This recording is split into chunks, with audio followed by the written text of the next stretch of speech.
And our 17th speaker delay, I did mention earlier we were having an issue with some documentation. We'll talk about that during this meeting.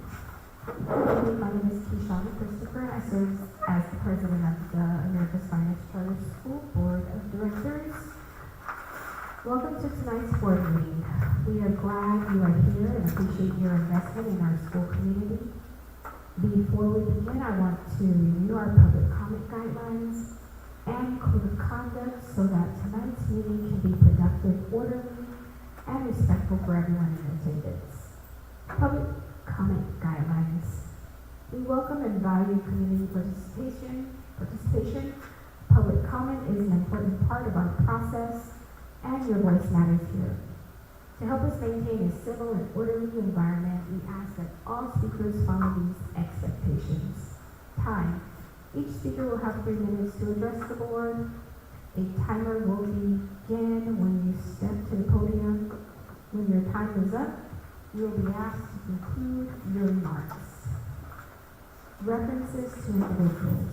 We recognize that concerns may involve specific experiences or interactions. When you speak, please be mindful of how you reference students, staff, and community members, and avoid language that is personal, defamatory, or targeting. We expect comments to focus on issues, situations, or policies rather than on individuals. Professionalism. Speakers must maintain a professional and respectful tone at all times. Personal attacks, insulting or inflammatory language, threats, or harassing remarks directed at any person will not be permitted. Comments should be directed to the board as a whole. Order. All speakers must wait to be recognized before speaking. Talking over others, calling out from the audience, or otherwise disrupting the meeting is not allowed. Code of conduct and enforcement. The following code of conduct applies to everyone present in this room. No approaching the board table without being expressly invited or given permission. No yelling or screaming or use of disruptive or abusive language. No talking out of turn, interrupting speakers, or engaging in side conversations that interfere with the meeting. All directions from the board president or presiding officer must be followed immediately. If a person fails to follow these rules, I will issue a clear warning. If the behavior continues, that person will be asked to stop speaking and return to their seat. Anyone who continues to interrupt, disrupt the meeting, or violate the code of conduct will be asked to leave the room. If the individual refuses to comply, security personnel will escort them out. If necessary, the board will recess the meeting until order is restored.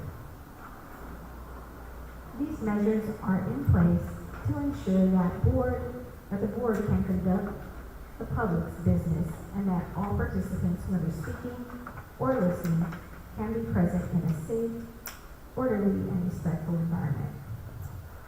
Thank you for your cooperation and for your commitment to the FCS community. Your presence here reflects the strength of our school, and we look forward to a productive evening together. With that, we proceed with our agenda.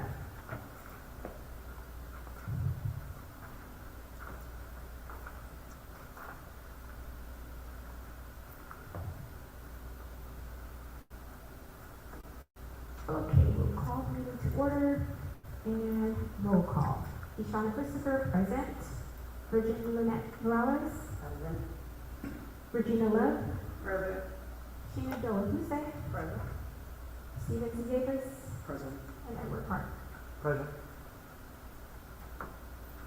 First item on our agenda is approval of agenda.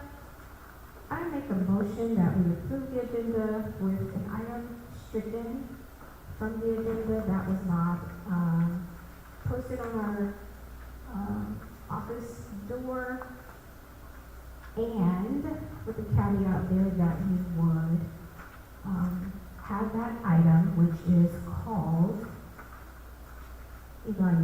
resignation of our executive director. Have another special meeting this week when the board is available. Can I have a second to that motion? Okay, thank you. Virginia Morales seconds that motion. All in favor? Steve Cephas, aye. Jennifer Ruth, aye. Virginia Love, aye. And Keyshawn Christopher, aye.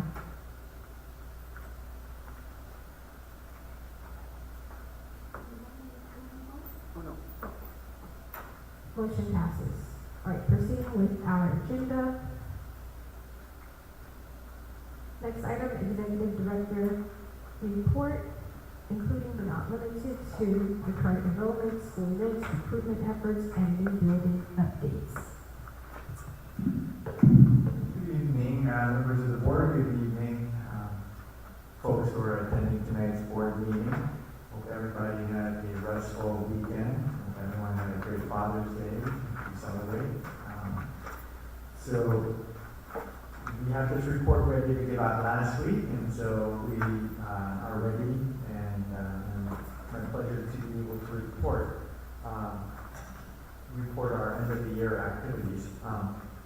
Just reflecting on the year completed, this month marks the close of a full year together, and it is a bittersweet one. We said goodbye to our high school, and wow, that was a hard chapter to turn. I want the board to know that our students were never left without a plan. Every one of our students moving into grades 9 through 12 had a school lined up and ready to welcome them next year. We worked deliberately on transition plans so that no family was left wondering what came next, and I'm proud of how our team carried that responsibility.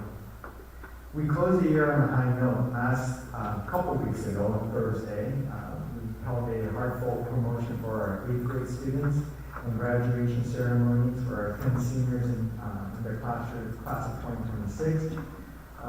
The day belonged to our students and families. Roughly about 500 people filled the space to celebrate the transition of kindergarten and kindergarten promotion, the 6th grade promotion, the 8th grade promotion, and the 12th grade graduation. Seeing that many friends and family members show up, cheering and proud was a reminder why this work matters and the community we have built. Looking back on the past year, I will not pretend it was easy. There were difficult decisions to make, and we made them. But those decisions were about building a foundation. They allowed us to recalibrate and concentrate on our energy on transitional kindergarten through 8th grade for 2026 to 2027 school year at our newly built campus. That is where our focus now lives. Instructional excellence for our students, character building, recruiting, and truly living up to the name of America's finest charter school. I wanted to provide some update on student achievement, English language proficiency assessments, or LCAP, iReady, and the California Assessment of Student Performance and Progress, the CAPS scores.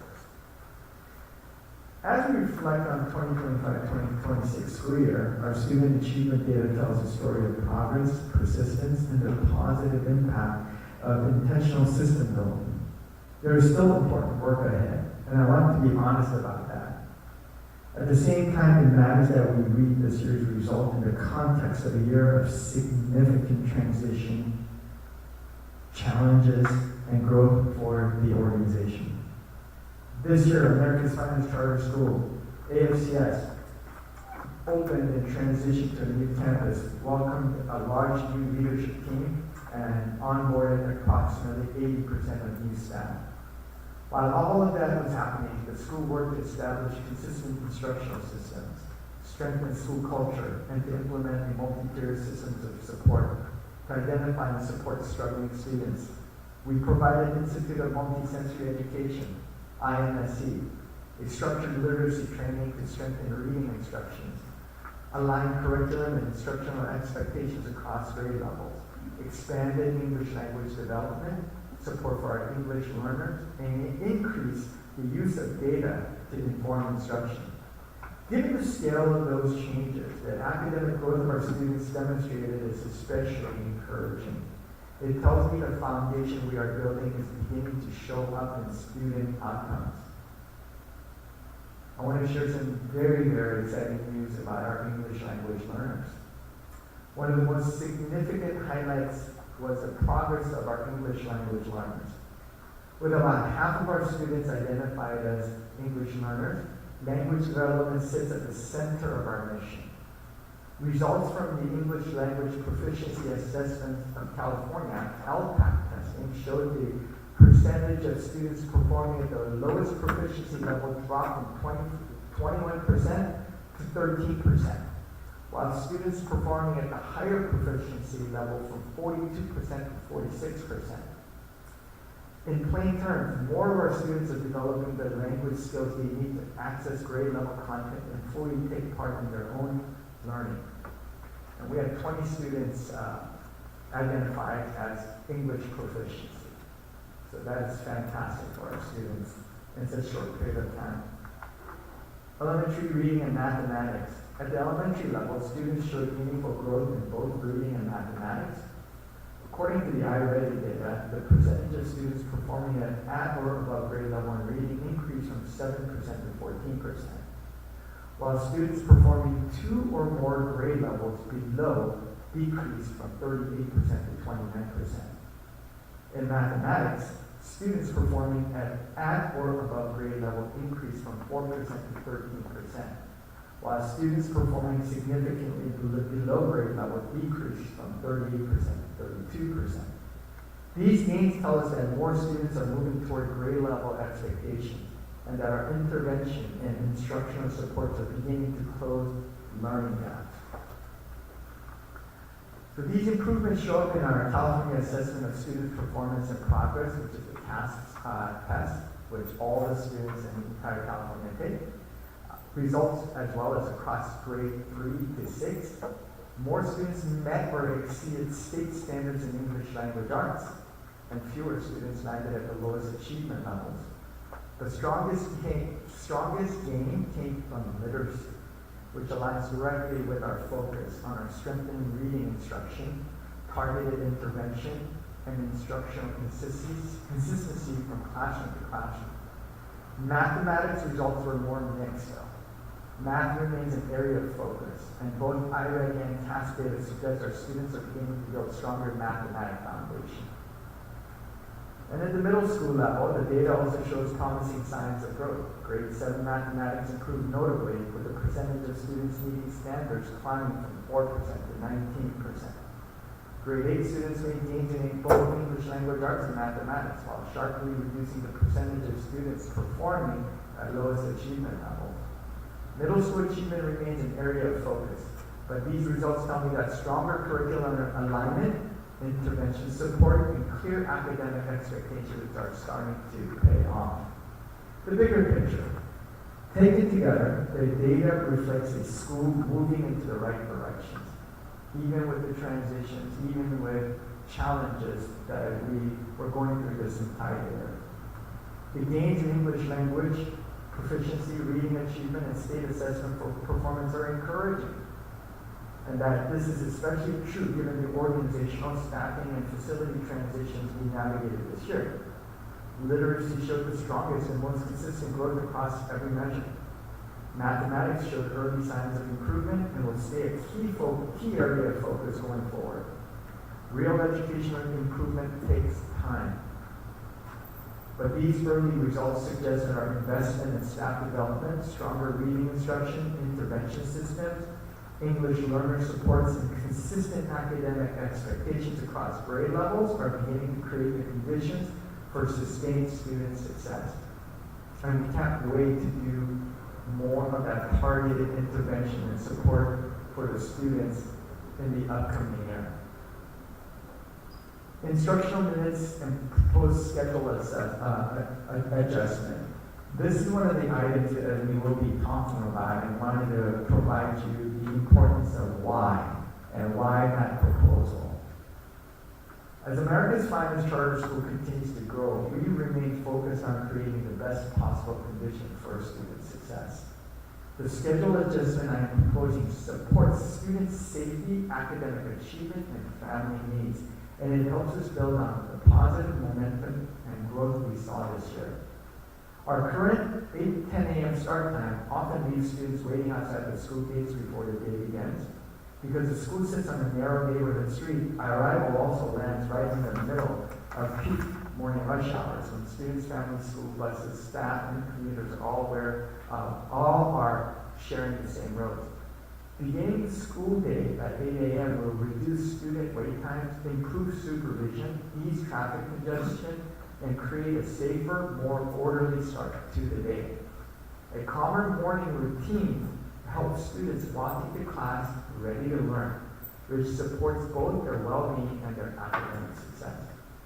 The recommendation is also driven by student achievement. While this year's data showed encouraging growth, including the drop in students with the lowest English proficiency level from 21% to 13%, and increases in students performing at or above grade level in both reading and mathematics, many of our students still need additional academic support. The proposed schedule creates more opportunities for teachers to collaborate, analyze student data, plan interventions, and strengthen instruction so we can accelerate student learning. Our staff have also observed increased fatigue, reduced engagement, and more behavioral challenges during the final portion of the school day, during our current instructional day. A more balanced schedule supports student well-being, student engagement, and staff sustainability. We also recognize how important it is to support our working families. The Director of Elementary Education, the Community Liaison, the Director of After-School Programs have been working together to make sure every family continues to have access to a robust and engaging after-school program. Students will have opportunities for academic support, homework help, intervention, arts, sports, science, technology, engineering, and math activities, clubs and enrichment programs in a safe and supervised environment. Ultimately, this recommendation is about creating the conditions for students to be safe, engaged, and successful while making sure our families continue to receive the support they need. It is a strategic investment in student achievement, family support, and the long-term success of America's finest charter school. In closing, this was a year of hard decisions and real growth.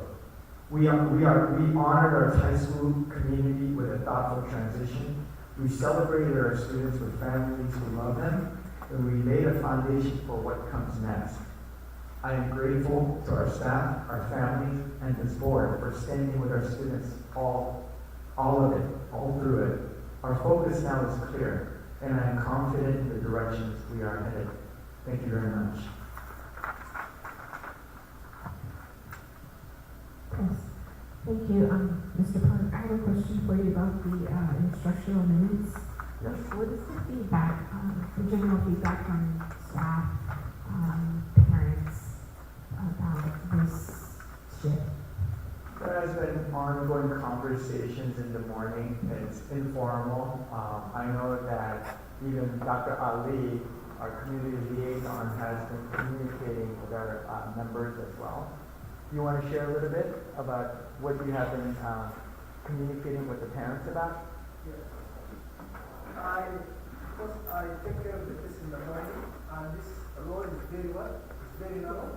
We have a traffic jam in the morning, and I think that when it comes early, and the neighborhoods, they are not complaining from us that we are closing the area or to listen to go to their work early.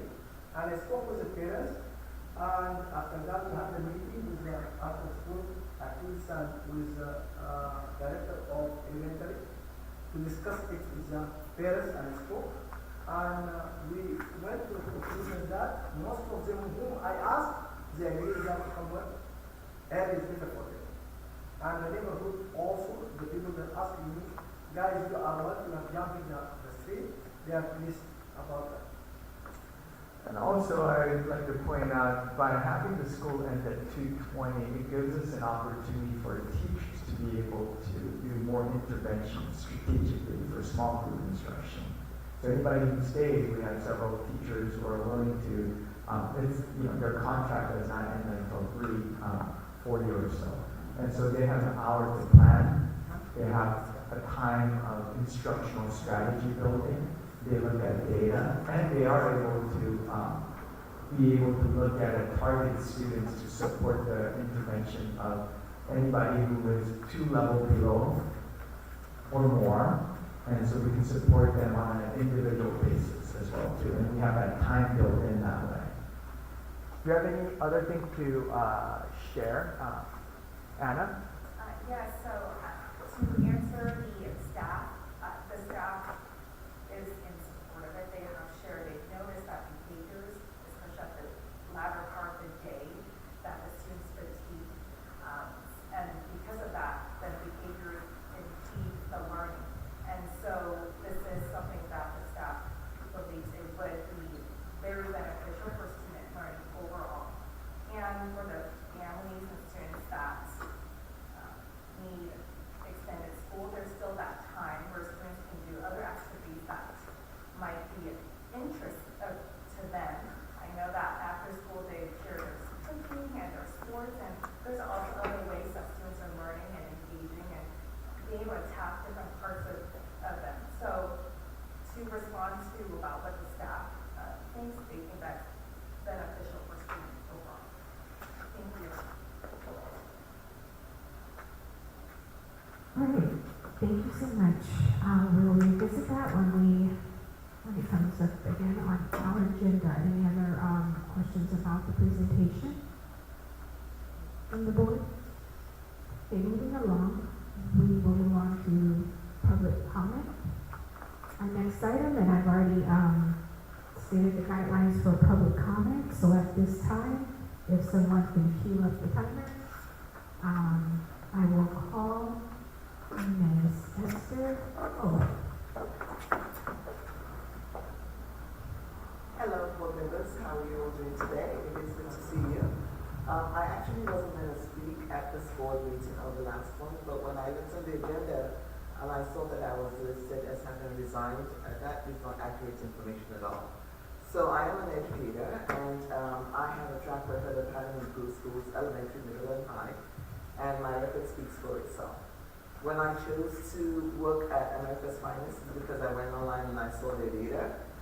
They're read in languages, they're read in math as well. I figured I can come here, I'm a community member, I can help out. So I did apply to work as a substitute in the 6th grade classroom, which I was in until Mr. Park asked that I help at the high school, and that was fine. I was at the high school, and then all of a sudden now I see that I'm listed as having resigned or having been terminated. The problem is this: when you say I resigned, it does look like I walked off a job.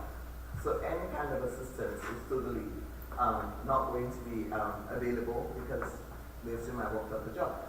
If you say that I was terminated, it assumes that I did something wrong.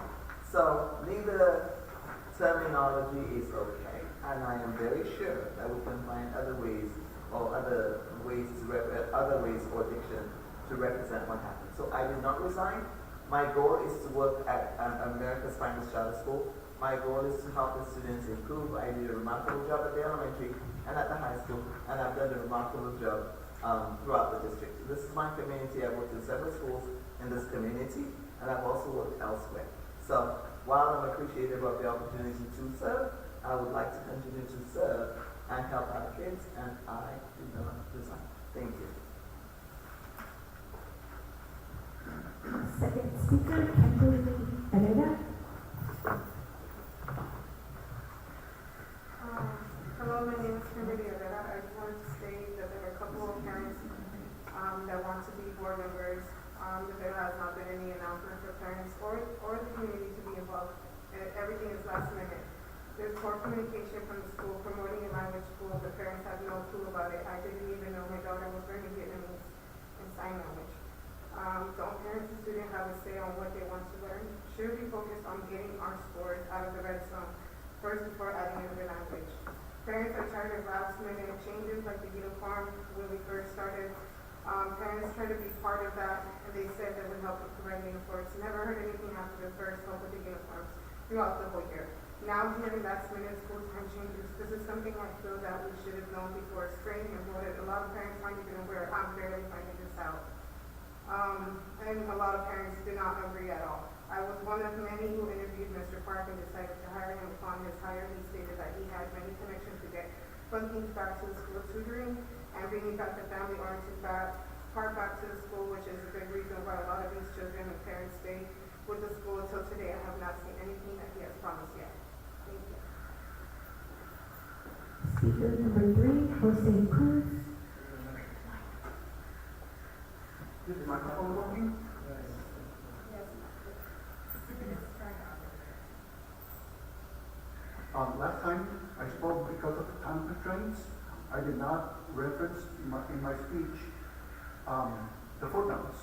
This is how I see it on lawful termination, where my employment ended. So this is the same document that I sent all of you, and I'm just going to read it. The law, as I understand it, all charter schools possess flexibility under California Code 47610, the charter school exemption that remains strictly bound by contract law, terminating an educator in good standing under the guise of a department elimination while simultaneously hiring for the exact role constitutes a pretextual termination. Under California common law, Foley versus Interactive Data Corp, 1988, every employment contract contains an implied covenant that neither party will do anything to injure the right of the other to receive the benefits of the agreement. Dismissing an exemplary teacher based on the closure of an unrelated department violates the covenant. Public charter boards are bound by general principles of administrative fairness. Terminating an employee based on factually impossible premises, applying a high school closure to a middle school contract constitutes an arbitrary and capricious action. Well, Labor Law 2922 establishes a presumption of at-will employment. This presumption is heavily modified by the explicit terms of an employment agreement, an employee handbook, and employee conduct that creates an implied contract for continued employment. An employer cannot legally maintain two active, contradictory notices of termination with conflicting dates of separation and benefits. Under California civil law, ambiguities in employment documentation are construed against the drafter, the school. The issues of multiple conflicting reasons suggest a lawful cause in administrative bad faith.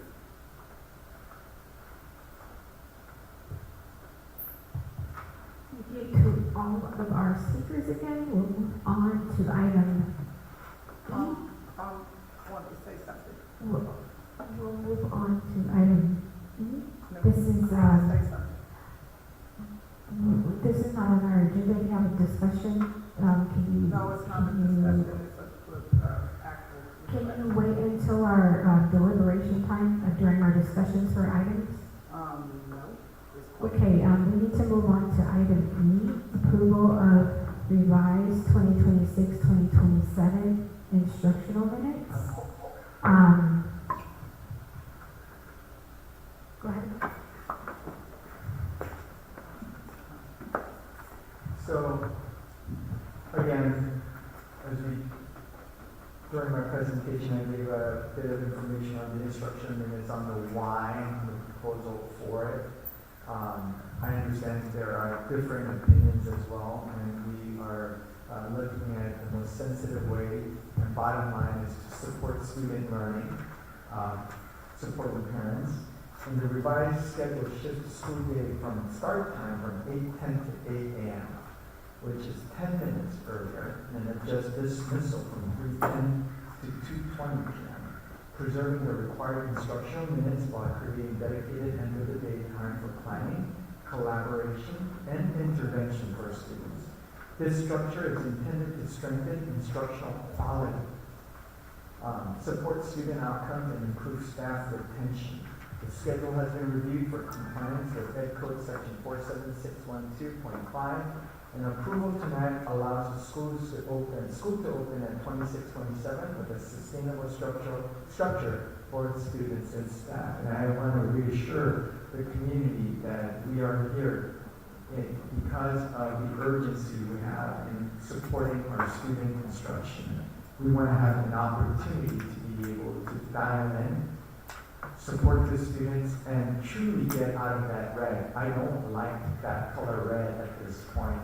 That red we need to get out ASAP, and we have the skills, the knowledge, and the know-how to do it. We showed a little bit of it this year, but that will be triple or quadruple in terms of the support that we can give to the students. Even during this chaos and what have you. And during this transition time, we were able to do so. And so, I hope you can understand. I hope you can pass it for the kids. Thank you. Okay, now's the time the board will be asked to approve the revised 2026-2027 instructional minutes as presented. And I make a motion to approve the revised 2026-2027 instructional minutes. Can I have a second? I'll second the motion, Ms. Lucas. All right, is there any discussion on this item? We've heard Mr.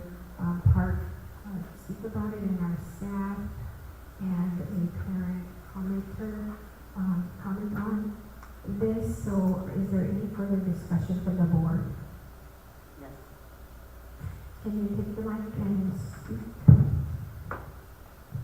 Let everyone know your name so that the people on the YouTube can hear you. My name is Virginia Lynette Morales. I am parent. I'm a parent board member. I do see some parents. I don't see some parents. However, my question is in regards to the after-school program. There's a lot of students. We trying to get them to 20 out, but not all students are going to be able to qualify after-school program. So you want them to start early, but most of the other parents are going to end up paying an additional child care because we do not have all the kids to be able to be qualified for the after-school program. All students at AFCS is qualified to participate in the after-school program. I know that Ms. Tigger and we've been working together to recruit people, and we have teachers coming on board to do the tutorial programs, and we're working with outside organizations, also with Utmost to have more people come in, and we have the funds, and we have every student in this school has a right to join the after-school program. And that's the best thing that I can say at this point. That's a promise. Mr. Park, that just brought something back to my memory. Didn't the board get, and I think it was emailed, an email in support of this from? We did receive an email, and I'm sure you recall, from Ms. Tigger, the director of after-school program, and her support for the after-school program and on the lives, what they are able to do to elevate music, the arts program, the tutorial programs, the homework club, many other benefits to the students during that time. They have more time to do so, and there's more quality time after school that we can build upon. And really, I think this year, as another building year, the after-school program really needs to be part of a bridge program to support instructional practices and all of the great programs that we offer in terms of STEM is concerned, VAPA is concerned. Many programs will be elevated and will be robust. Any further discussion? All right, it's the first and seconded. Now it's time for us to vote. Board will take a vote at this time to approve the revised 2026-2027 instructional minutes as presented. Kishana Christopher, aye. If we could just go down the road to vote.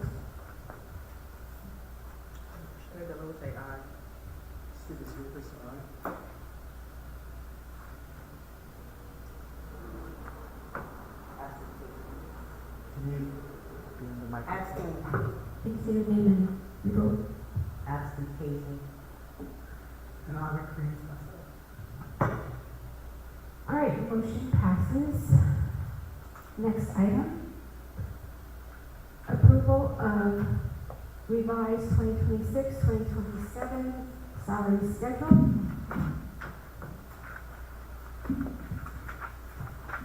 The 26-27 salary schedule, just wanted to give a brief presentation on it. Because of this motion not passing, our teachers, our staff members, our classified members, and our certificated members have not received their contract as of yet. They have been given assurance of employment, but they have not received the contract, and their contract needs to be done, provided to them out of respect and of what they deserve and competitiveness with other districts, so that we have the best and qualified teachers and staff members to support our students at AFCS. And so it's extremely important.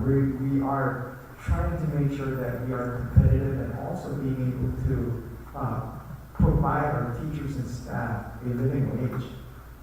And the cost of living adjustments based on California, we need to reflect that for our teachers and our staff members who go above and beyond for our students. And so the revised salary schedule applies for a 7% cost of living adjustments to the 24-25 salary schedule, and then reduces all schedules by 3%, resulting in a net increase of approximately 3.8% over 24-25 base salaries. We had to base it on 24-25 because there was information regarding it during that year. This structure keeps the compensation competitive with regional market rates while honoring negotiated adjustments with employee groups. Approval tonight allows HR and finance staff to issue 2026-2027 employment contracts and letters of intent without delay, reducing staff uncertainty and supporting timely hiring for open positions. We are at a standstill right now in order to recruit teachers. Our teachers are in a state of uncertainties of what their employment looks like. Our staff members are in a state of just right now wondering when their contracts will be coming up. So I hope we can be prudent and with fidelity looking at the salary table, and we can approve that, and so that we would recruit the best and we would retain the best teachers and our staff members, and being competitive with San Diego Unified and other districts around. Folks here have choices to go, but they want to stay at AFCS. They see the potential. I see it too. So thank you very much.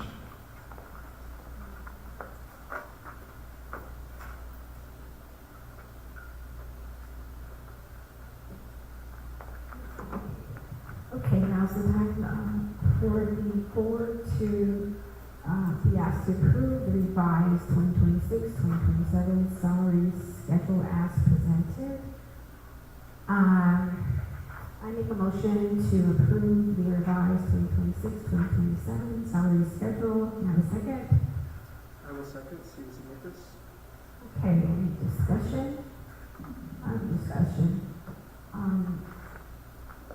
Go ahead, can you get the mic and say your name and your discussion? My name is Virginia Lynette Morales. Again, I'm a parent board member. As the salary that I see here, not a lot of people got the COLA, the 2.87%. I did see some salaries that it was for bus drivers and stuff. It went down. It didn't go up. I saw some stuff that went 2 up, but it was not even the super COLA of 4.31. So there is a lot of revision that needs to be taken care of on this right now, because things are not adding up. If we want to get with one of the bus drivers, because I've been looking from the beginning, to the present. Let me get a bus driver, thing right here, bus driver. Let me get it. That way, I keep.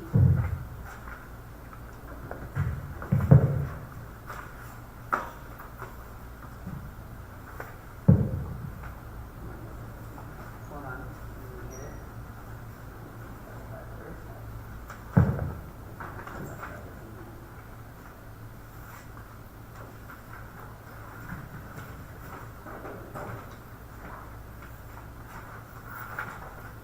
Okay, let's say it's the year for the one year for the bus driver that they started in 24, 25 of $19.88.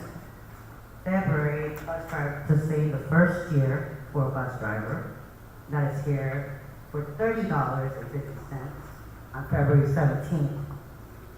May 18th, when we're trying to do it again, bus drivers first year, 31, and then now you want to revise bus drivers to 21, 27. Where's the COLA on that? Let me explain the history behind the numbers that you just provided to us. Now, before my arrival in last year, there wasn't really an effective salary table to work off of. That's the reason why we can see that 24, 25, we are doing the right thing by adding a COLA and creating a table to look at in order to provide the rightful salary and tables that's fair and also scales to the percentages.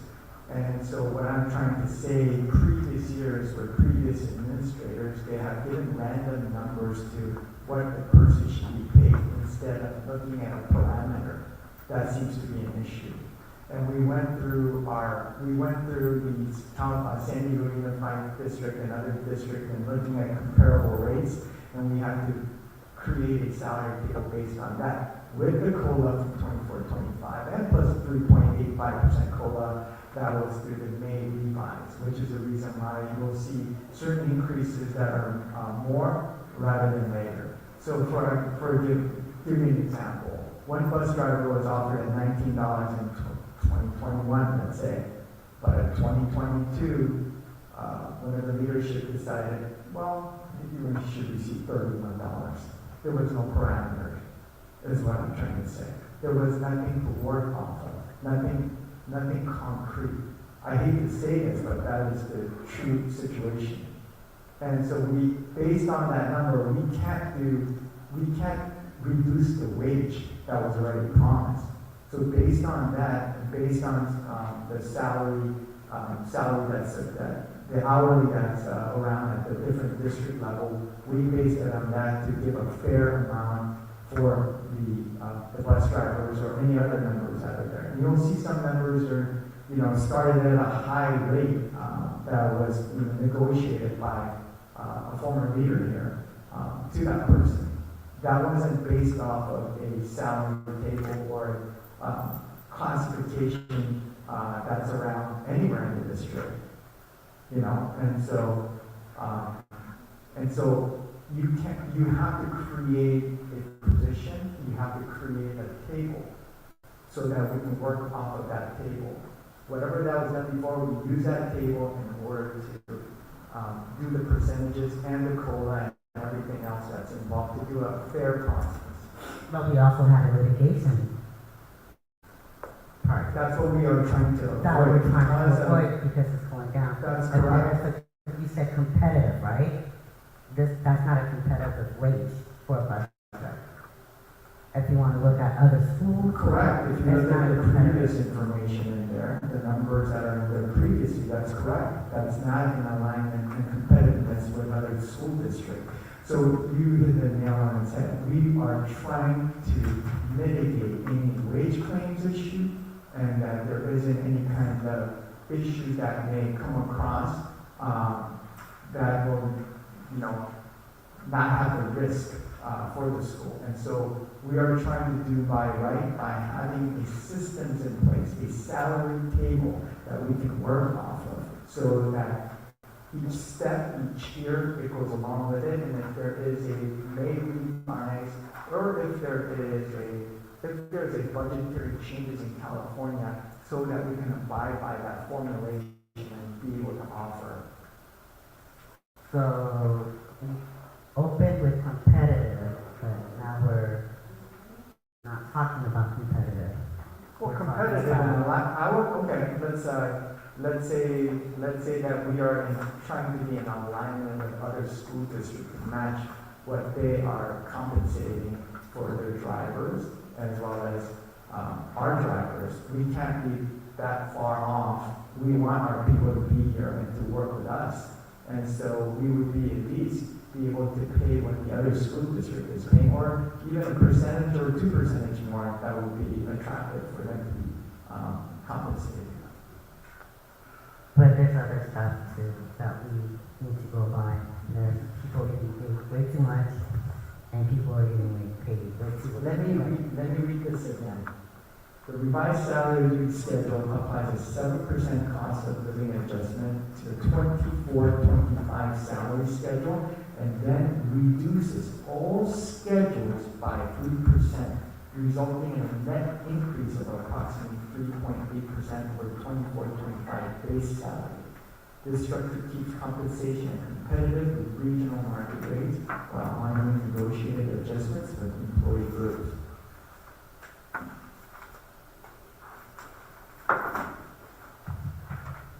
Okay, any other questions from the board? And if so, please pick up the mic and say your name and ask your question. Steve? Repeat aloud. Hello. Hello? Repeat aloud. Okay.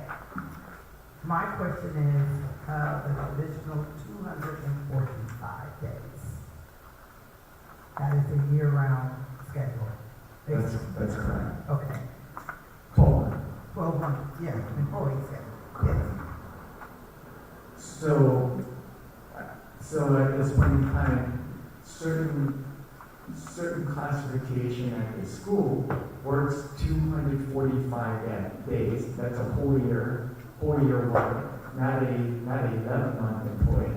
There are some murky contracts in there where we have 225 days, and there are some days in there where people are working over those days as well too. And so we need to create a system where 245 days of work for certain people in this organization, such as the executive director who works year long, and ask the board for if there needs to be time off or what have you. It's not an 11-month employee, but it's a 12-month working all the way through. And also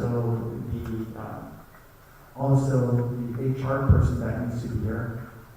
HR person has to be here, the year round.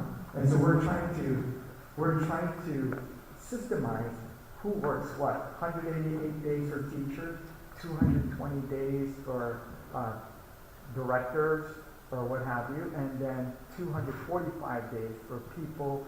There is no ifs or buts about it, but they work every single day. 245 days equates to a 12-month of work.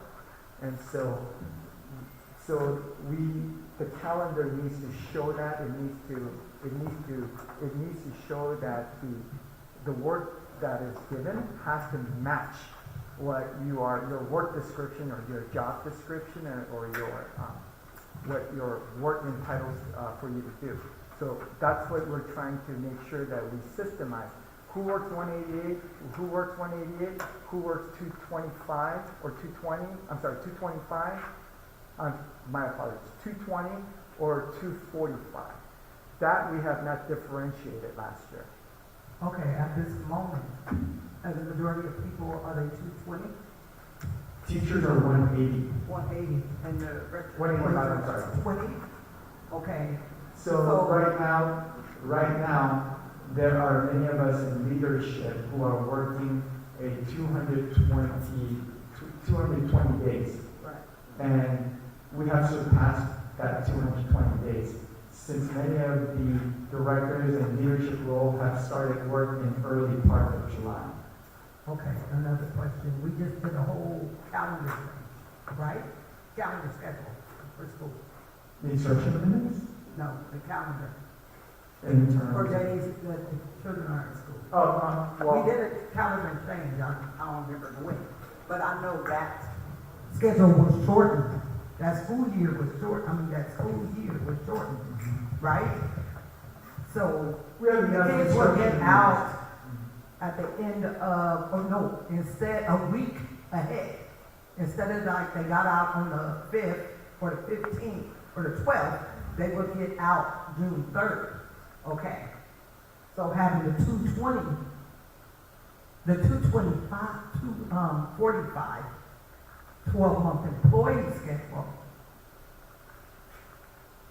So you telling me from June, from school ends, you guys gonna work until the end of August? Because usually a 12-month employee works at the end, till the end of July. So fiscal year starts at July 1st. It's the first day of their contract, and then the contract ends on June 30th. Okay. And the school, we have to meet California instructional days, that's 180 days. Yeah. So that's not shortened, we can't shorten that. No. Yeah, so after the school is out, for example, teachers are out, they fulfill their 185 days, Yeah. 185 days and leave, right? But for leadership, if we have 220 days, and for 25, 26, when I transitioned in here, and July 10th is when I first started, some of our people have started work in July 1st immediately, when they're supposed to be working later on. And so they've worked all the way through. And so we're trying to fix the All the way, regular- excuse me, but all the way through would be how many days? June 30th. Okay. June 30th. And how would be many nice. days is that? That would be 220 days. Okay. My question is, So- why the 245? 245 is because 245 people work all the way from July Yeah. 1st, all the way I through. understand that. And so if you count that equals to about 245, 260, which is regularly when the executive director works, or CEO works, or superintendent works. And also, school principals, or people who are doing operational level. For in our case, we will have a TKA principal who will be working throughout so that we will be able to recruit, we will be able to interview, we will be able to set up for next year and prepare for instruction, curriculum, and training. For 25 extra days? Correct. Hmm. Absolutely. Okay, that was my question. Oh, yeah, another one. Who decides on who gets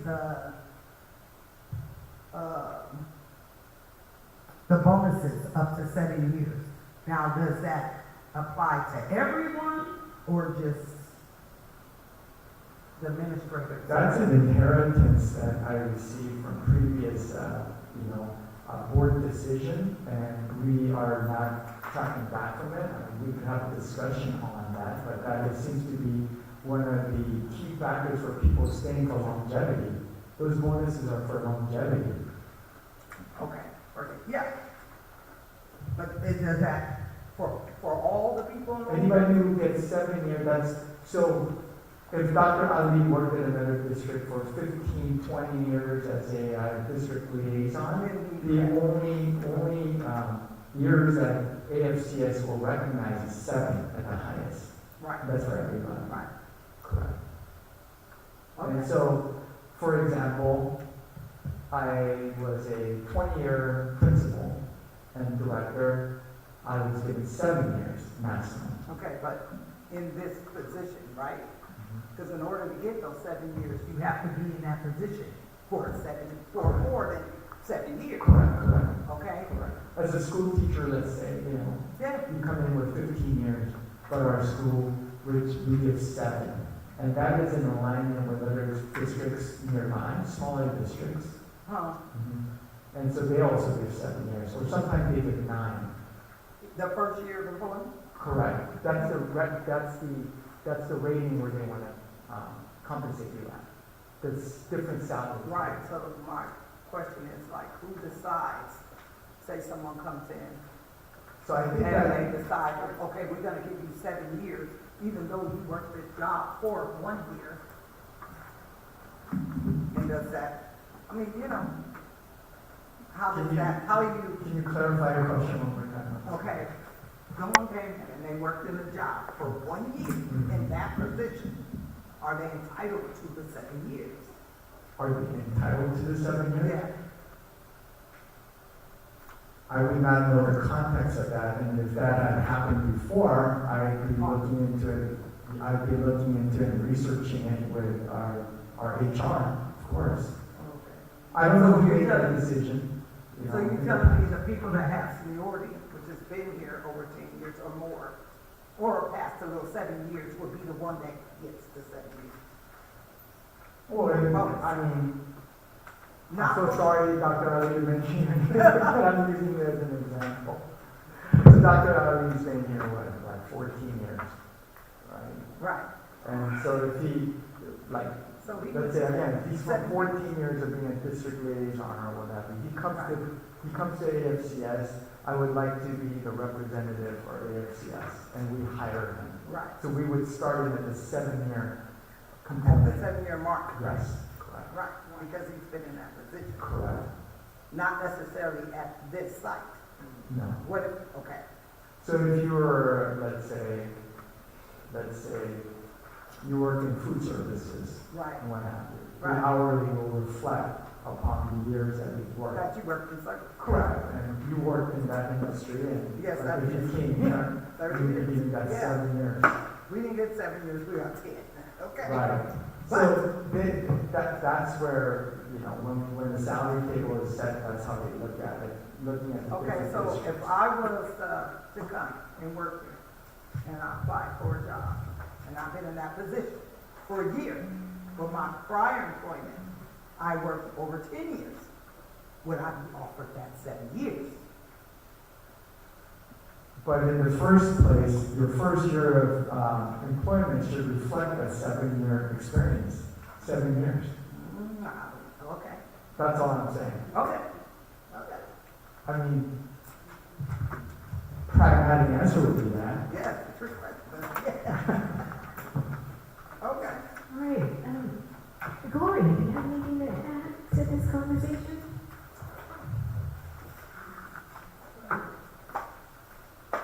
Well, the way this started was that if someone starts with a brand new title and work that's not the same that they've always done, then they start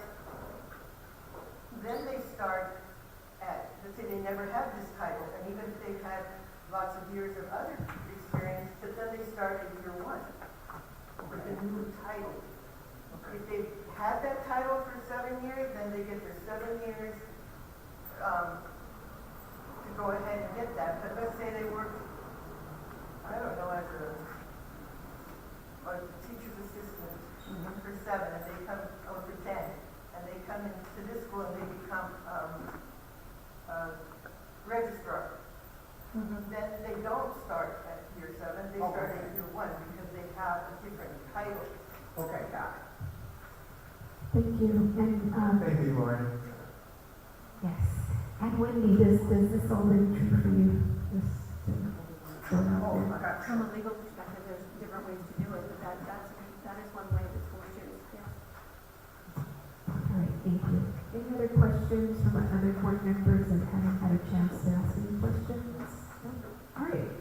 Well, it's time to vote, and we can vote the same way. I will go ahead and start the vote for this approval of the revised 2026-2027 salary schedule. This is Keyshawn Christopher. My vote is aye. Shayna will say nay. Stephen Davis, aye. Christina Morales, name. Virginia Love abstain. Let's recuse. Can you let us know why you're recusing, Regina? Oh, because I have a child that works here. And, I wish. But, I don't know, they've been telling me this all year, that I couldn't vote. I'm gonna look at the room. Yes. Okay, for the needs, can we have a response? We've had this on the table for a few months now, and our teachers and community would like to hear the reasons or rationale behind the name or abstention. Well, I refuse.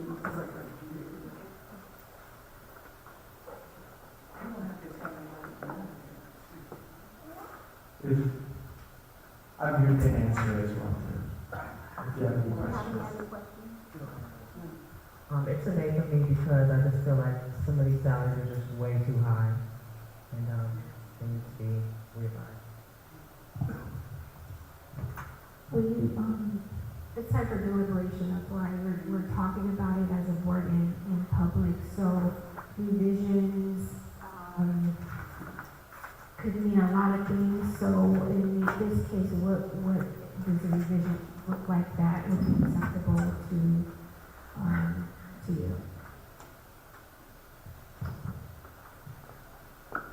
Are we looking at calendar days, maybe? The work days? We do need to have some sort of motion. We have a deadline. I'm sorry, I'm hearing a lot of talking from the crowd, and I don't know why, but it's distracting. If you all need to talk, can you please take your side conversations away from this conversation? Thank you. Yeah, I just want to share the urgency. The urgency is that we need to provide a contract for our teachers and our staff members. And whatever the deliberation we need to have, we need to make that. Is it the issue of days, the calendars, the days work, we would be able to maybe talk about it. This will just really delay the operation of the school. We're going into July next week, and we don't have a contract for our teachers and our classified members. We are in an urgency. We are absolutely putting ourselves under risk right now of good people leaving us and our teachers looking at different opportunities because there isn't a safe haven right now. There isn't a guardrail for them to know the assurance that they want to be at AFCS. They wanted to be here. They didn't want the job at other big districts. And so if we could deliberate, if we would be able to come to some sort of a resolution, we need to do that when we owe it to our students. They want to see their teachers back. We want to be able to recruit good teachers, to be able to really rely upon the potential that the school has. Whatever thoughts that you guys may have that have nothing to do with the students, we need to put that away. We need to put it in the center right now for our students, for our teachers. What can we do here in order to get this moving? Can we talk, please?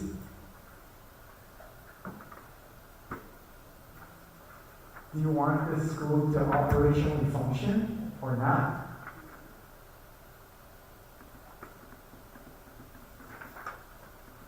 Are we going to have to look at our salary table from a revised one, which again doesn't really reflect the COLA and the competitive rate that we have with our schools?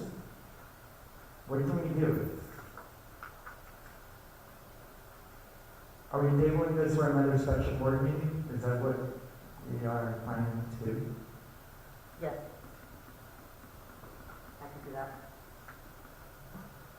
Okay, I was just wondering, because we have 24 different positions, and in these 24 different positions that we are voting on, we have this again in front of us for months. So what? 3 months. 3 months, thank you, Stephen. So what exactly, again, is the issues with the 24 positions? I was asked as a board member to, take another look at this, and I did, and there were some other positions on here that we don't even offer at the school site, so those were stricken from this salary schedule. Came back to the table and was asked to table it again, and we're here at the table again for the other table, so I need to know now what are the things that are, additional things that are of issue besides the bus driver, schedule. I mean, we've heard from our legal, we've heard from our HR, we've heard from our executive director, so, just trying to give this one more shot about what we need to do. Even if we come back, we still need to know what needs to happen. All we're hearing is, I also want to point out the actual numbers that you see on the compensation amounts and what have you was not set apart specifically this year during my leadership. It was done previously. And so we're working off of those numbers right now to make sure that we have a system in place. So I just wanted to clear that up. These are not numbers that I created. It's not an imaginary number or a random number I gave out. You get this, you get that. That actually happened in previous administration.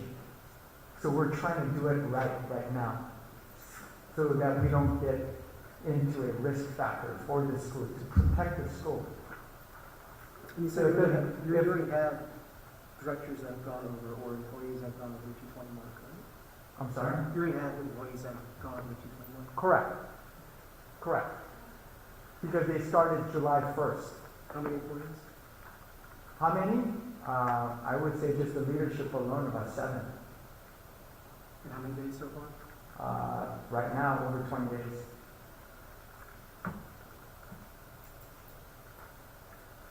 So, we can talk about legality of that as well, but I'm just saying. What kind of work risk is that for this? Not having a salary schedule? Yeah. Or it creates problems for your submission of your budget to the district, because that has to be done by the end of the month. What's the proposal? No, can they use the mic so Oh, sure. here? Mark, that's the whole. So, point. yeah. So please use the mic. I asked you, sir, that's all, you told us to look it up.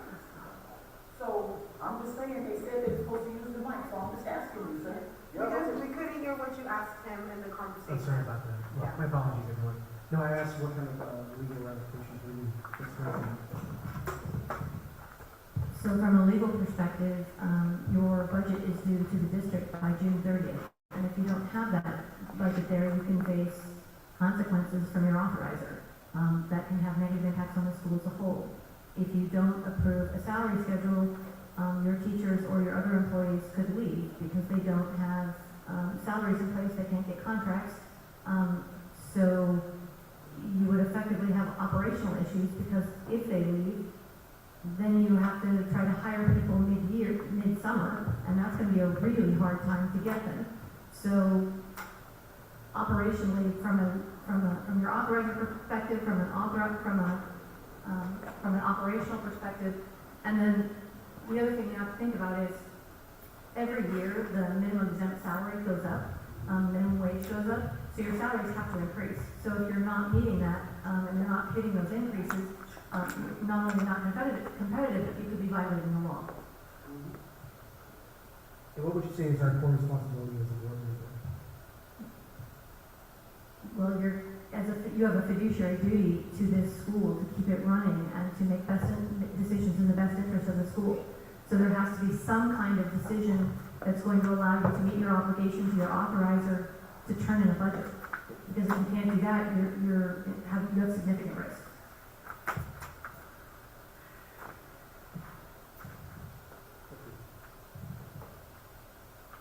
You have that on.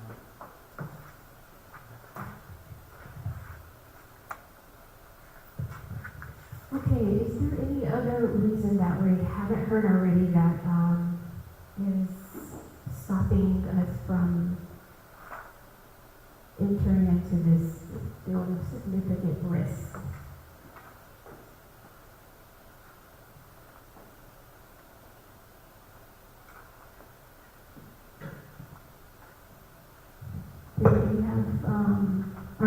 are the board members that are not, saying yes to the, saying yes to the significant risk?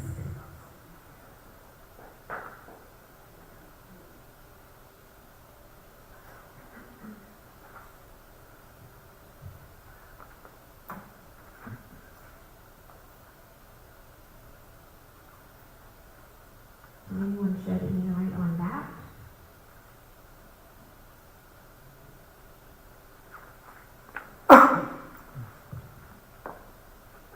Okay, so if we do table this item, what would it look like, or what would it need to look like? And that this is the reason for our deliberations and conversations. One of the ideas that we have right now is, I mean, it's the best option right there. It's still, there's no guarantee as a teacher, why would they want to return? We have a revised salary table that was passed in February, but it does not reflect the right COLA, right amount. That's the only way we're able to utilize that and provide a contract based on that. But that would be not justifiable, not fair to the teachers and the staff members at the school who's waiting for a contract that's based on the revised budget from May from the governor. We have the COLA at 3.85% this year, and added with that, approximately 7% altogether from 24 to 25, 26, 27, 24, 25, 25, 26, 25, 27. And that's the only way, and we will have to wait for teachers to see if they're going to return or not. It'll put us in a high risk for sure. That's the way you want to, invest in the school. That's what we have to do. We have to basically, we can't promise them anything at this point because it hasn't been passed. And so we would have to create a contract based on that so that at least there is a job assurance that we promise that their job is safe. Feel free to look at the public information, what portion of, is there a certain portion that there's a disagreement on? Are we able to pass for our 188 days for teachers at least? Are we able to deliberate on that? Come back to the table for leadership?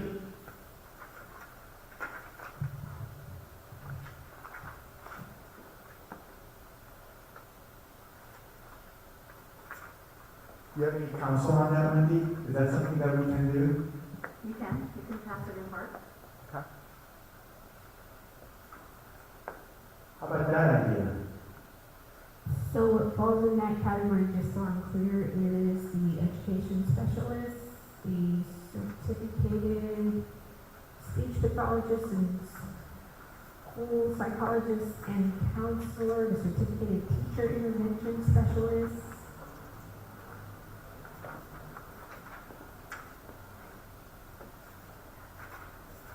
Those are things that will fall under educational teacher roles.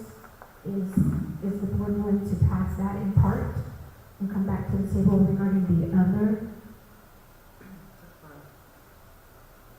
Okay, we have a yes. I say yes. Stephen, what's your vote? Can you? I will go on. What are we passing now? I mean, I can't vote. What are we passing now? I propose to pass it in part with the certificated teacher intervention specialists, the education specialists. These are essential for our students with IEPs, and our certificated speech pathologist, school psych counselor.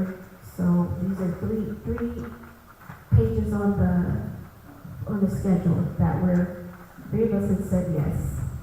So is there, can I have your votes at the end of the table for those three?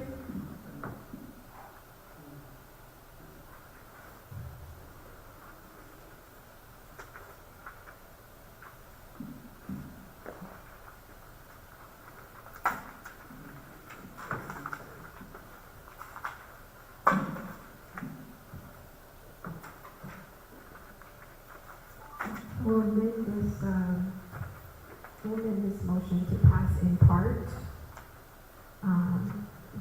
given those three sheets that I just listed.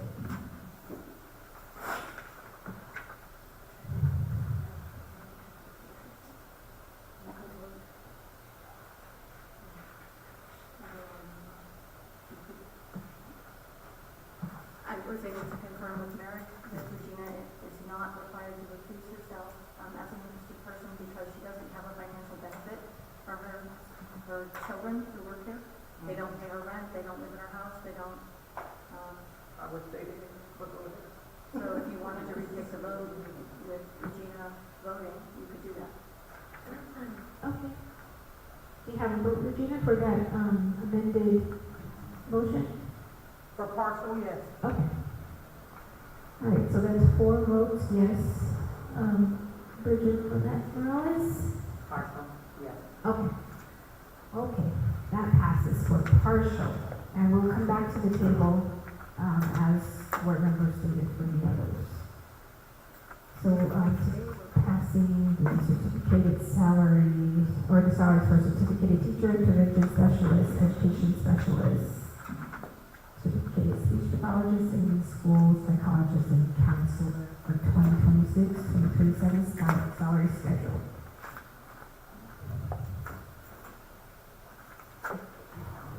Next item.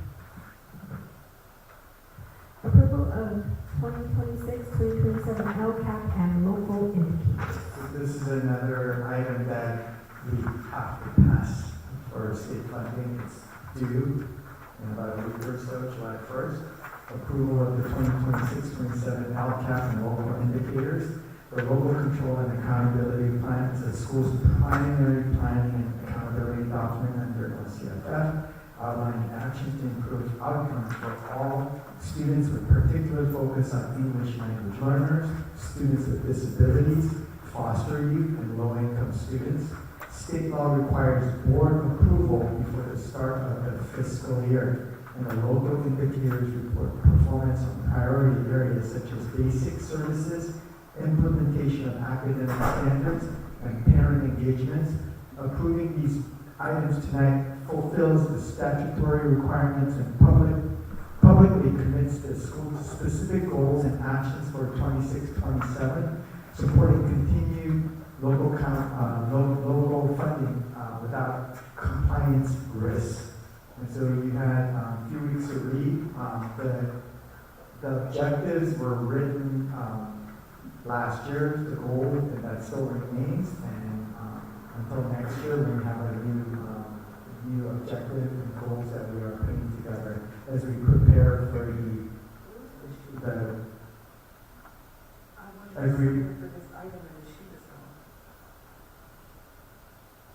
as we move forward for charter certification next year. Okay, so we are, the board is needing to vote for our LCAP 2026-2027 and local indicators. For the agenda. I make a motion to pass or approve the 2026-2027 LCAP and local indicators. Can I have a second? Since Davis, second. Any discussion from the board? Yes. On the LCAP summary plan, it says 400 students TK to 12. Why does it say TK to 12 and why is it 400? Is that your projected amount of students you're expecting, or would that change? Well, what number are you referring to right now? Not number, or stage, For 25, 26, 26, 27. 26, 27. Yeah, those numbers will be adjusted Okay. because that number has just been, again, the school district have just recently approved the closure and renewal of TK.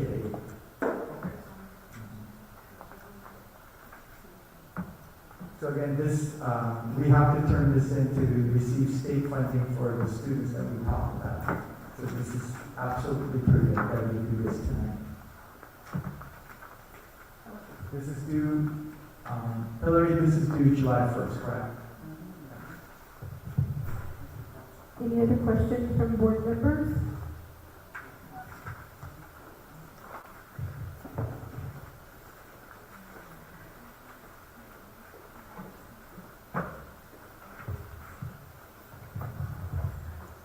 Okay, hearing none, we'll go down. This is another item that's been tabled. Is that correct? Before? Which one, I'm sorry? This item that we're voting on, this has been tabled before. This was tabled. Yes, last. this has been tabled before. Mhm.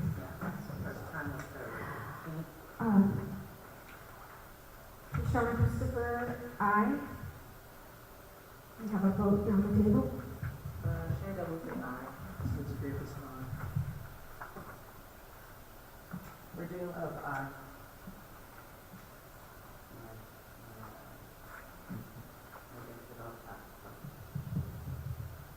You can't hear you. Can you use the mic? I said aye, not to five. Aye. All right. Motion passes unanimously. Next item. Number 4, approval of 2026-2027 adopted budget and MYP.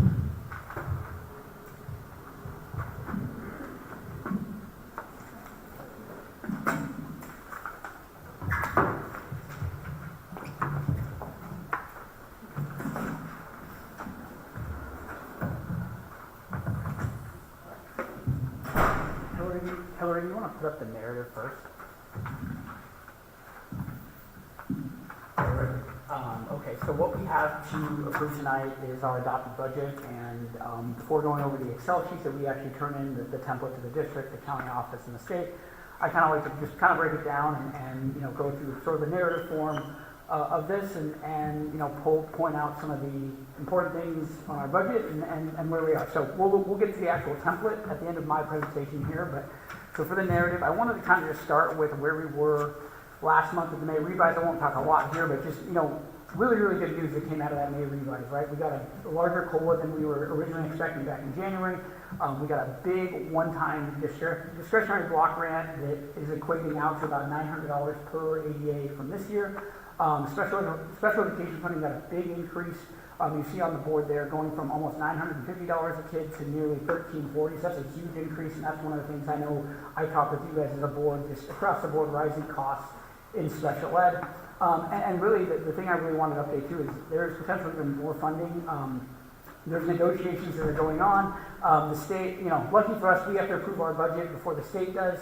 I always find that ironic, but there could be potentially some more funding that is going on sort of both sides of the California legislative office that are, really, again, for lack of better words, just negotiating out, and I'm actually thinking there's going to be, whether it's one-time funding or additional what's called Prop 98 funding, which basically is our LCFF dollars, and really is a guarantee moving forward. So, as always, I'll update you guys as that becomes official.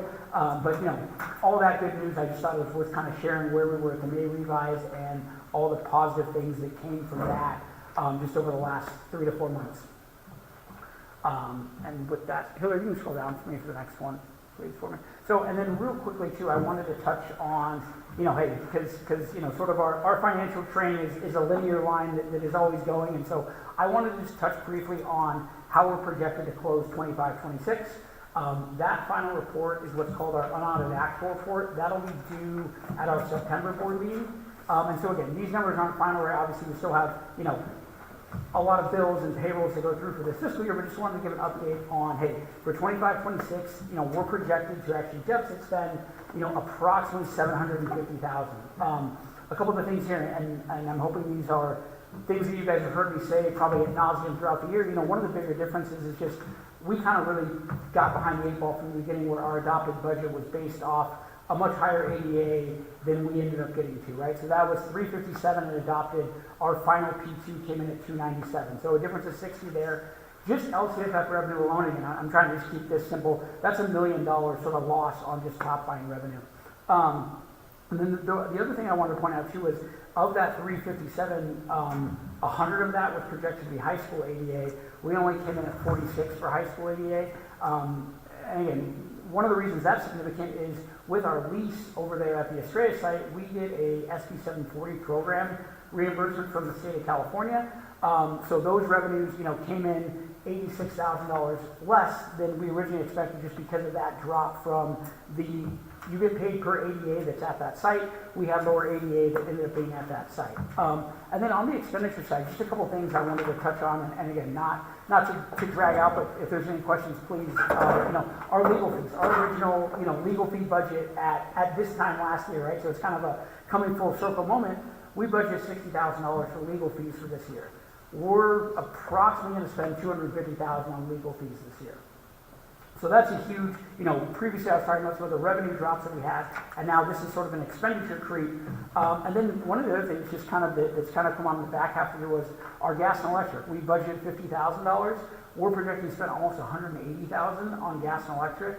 And that's just, hey, we got to pay SCG to keep the lights on, and it actually seemed like there was some bills that go back, years and years ago, where I don't know if it happened during construction or there was new accounts set up with SDG in our campus, and so we had a massive just sort of budget creep, if you will, with our SDG&E, and that's just, again, I think kind of going full circle from where we were at. And again, I know not everyone was on that board that day, but like, hey, at our adopted budget, here's some of the things that we had, and here's where our projected actuals are coming in. And again, just if you kind of look at, I'll go glass half full here, hey, we're $1 million off on our LCFF revenue, we're $100,000 off on our SB 740.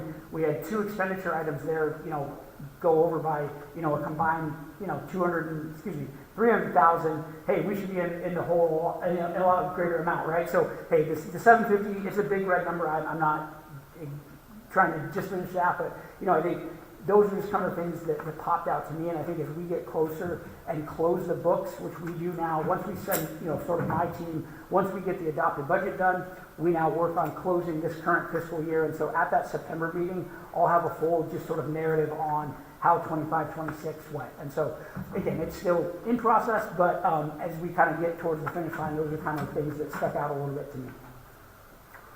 So, now moving forward, yeah, please. My question is, okay, since the high school is closed, we still have to pay a mortgage on that property, right? Where are we getting this money from? Yeah, so let me get through this a little bit, and then we'll come to that, yeah. Okay. Excuse me, so, okay, now turning our attention to 26-27, we are budgeting off of an enrollment TK to 8 of 350 at our current ADA rate of about 92.5%. We're projecting 322 ADA, and holding our current unduplicated pupil percentage count, which is just under 90%. Keeping that flat, as we move forward. So that's from an enrollment and ADA projection.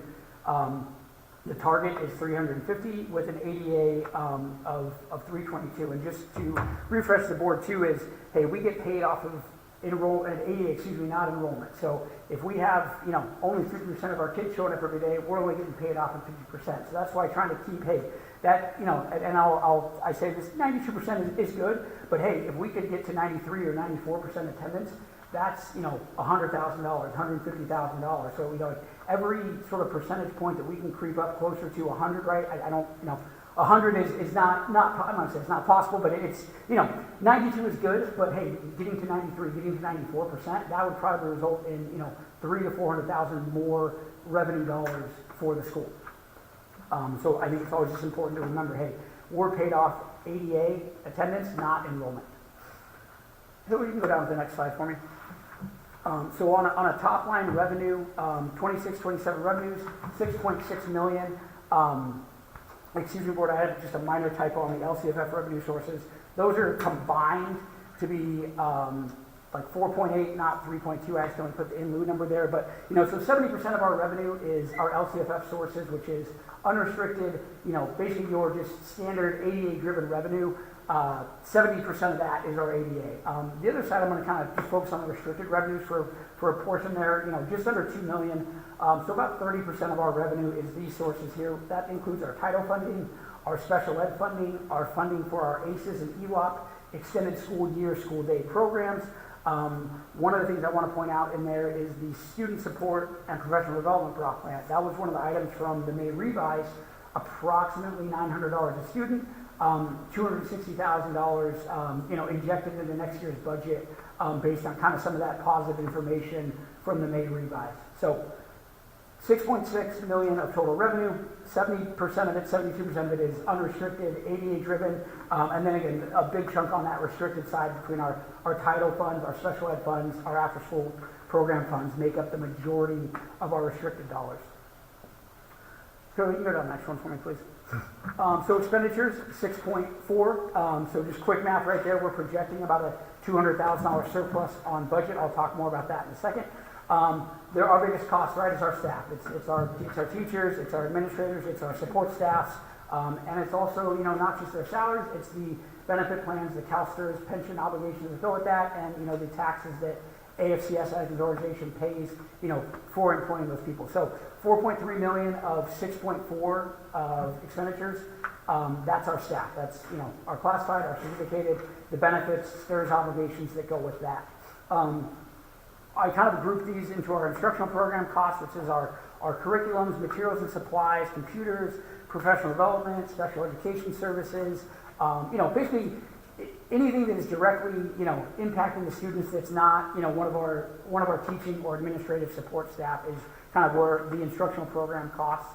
And then kind of just going, our facility costs, right? Hey, we have a site-based school, we need a building to, house and run our program. So, adding those three up, I think, we're spending about 92 cents, 93 cents of every dollar, I think this board can say, is going back directly to our kids. The other side of that is the admin cost is about 8 cents of every dollar, which is, our district oversight, our general liability insurance, our audit, legal fees, which, we're hoping to, not spend as much next year, So the other way, again, I'd like to focus on the positive, 92, 93 cents of every dollar that we spend is going back directly to our students in the terms of our staff, our instructional programs, and then, our facility costs, which is, I consider part of our academic program. Hillary, you go on the next slide for me. I have a question. Yeah, please. What is personal fees? Personnel fees, that's just things like fingerprinting or background checks or, any sort of just minor HR things that go with hiring and employing individuals. Okay. Not legal fees are not in that same bucket. No.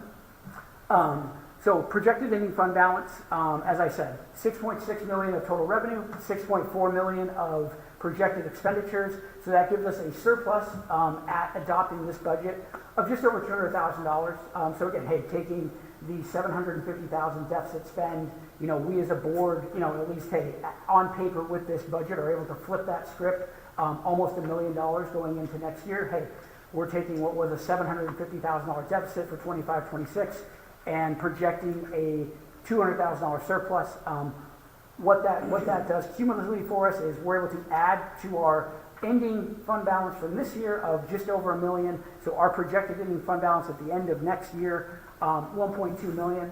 And that's sort of the cumulative, call it equity, call it retained earnings. Fund balance is the educational term for that. And then my last slide here, I just want to give a couple takeaways sort of in totality with, hey, really good budget drivers for AFCS this year was the cost of living adjustment, that sort of super COLA that we talked about, special ed revenues, getting I'll call it like a mega super COLA, bad grammar. The one-time discretionary block grant there, that's $260,000, right? That's if we think about our surplus, if we didn't have that, we'd be right about break even. So that's a huge driver as well.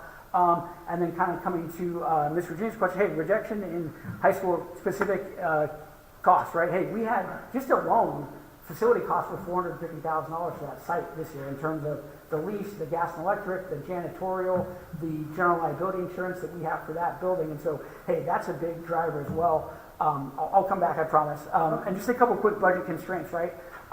Legal fees I talked about, we're hoping to make a dent in those and not rely on, our great attorneys as much.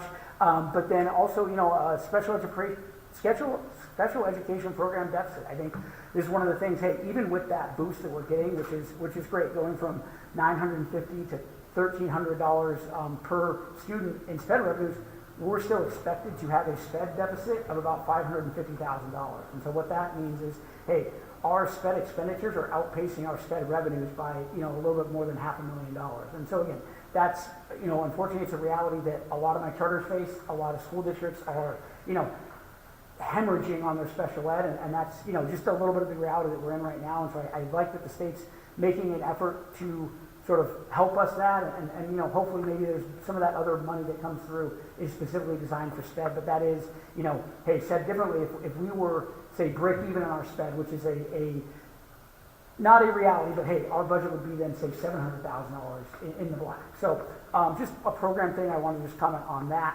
I think that's all I have in terms of my narrative for you guys.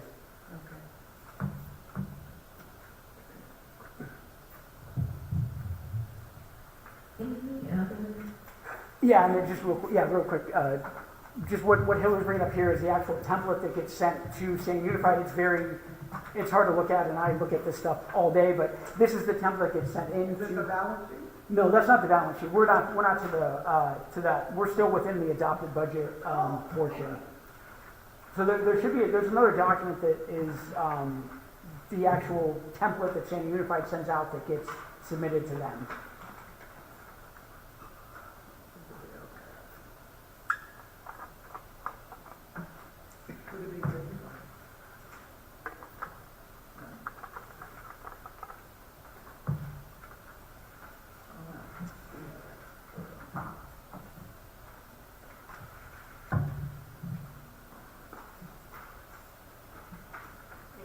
No, it sounds like some of the board members might be trying to find it, but it's, again, I like to go through the narrative part first, just because, again, trying to look at this Excel document, even up on the big screen is tough, but this is, what you're actually approving is the charter school budget form, and this would get sent into St. Unified, they'll send along to the county, and then to the state. So this is just my narrative, just in a different form here. And this item is due on the 26th.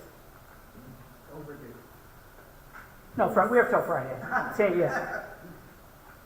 Anything you gotta do within that week is overdue. Okay. Any other questions, board members?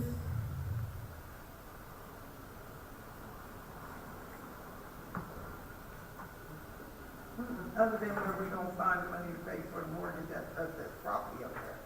Yeah, I can comment on that, and I don't know, Mr. Park, if you wanted to add any other commentary as well. So, in the LLC has, to come back to that, so I don't have any, there's not a single expense on our budget for 26, 27 that is going towards that building, that facility. That is, you know, hey, they're on their own. And what I mean by that is the LLC, you know, they have to now become, you know, hey, self-sufficient and have a building, right? So they have enough just in terms of their cash reserves to pay the mortgage through October. Oh, okay. So with that, I'll pivot over just to Mr. Park to give a, you know, I know it's in progress, but. Yeah. So that it doesn't have any impact on our budget regarding the mortgage at the high school building, we are hoping that we have an organization or a school or what have you to utilize our building in order to be able to receive revenue. We're in conversation right now.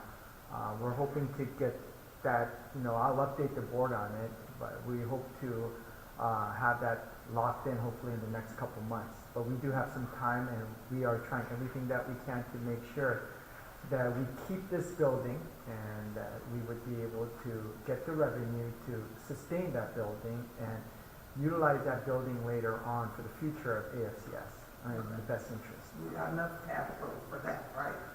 Okay. Okay, thank you so much, Cory. Any other questions? I'm gonna, I make a motion for approval of the 2026-2027 adopted budget and NYP. Can I have a second? I will second, Cienfuegos. All right, any further discussion from the board before we vote? I just have a question. Yep. Can you speak to the mic so everyone can hear you? I just have one question. It is on classified salaries. Mm-hmm. just a estimate, the 1,371,000. It's not Yes. classified. Correct. Last year it was 1,118,000, so it bumped up a couple hundred, right? Let me make sure I'm seeing the exact number correct. I will say, as I comment on that, in working with Mr. Parks and the admin team, any of the salary sort of schedule increases, I sort of went, over projected, if you will, in terms of like, hey, assuming this gets passed by the board, this is the budget ramifications of some of those salary, increases, I will say, changes to the schedule that was in front of you guys before that. But let me just, I want to make sure I'm answering your question correctly before I.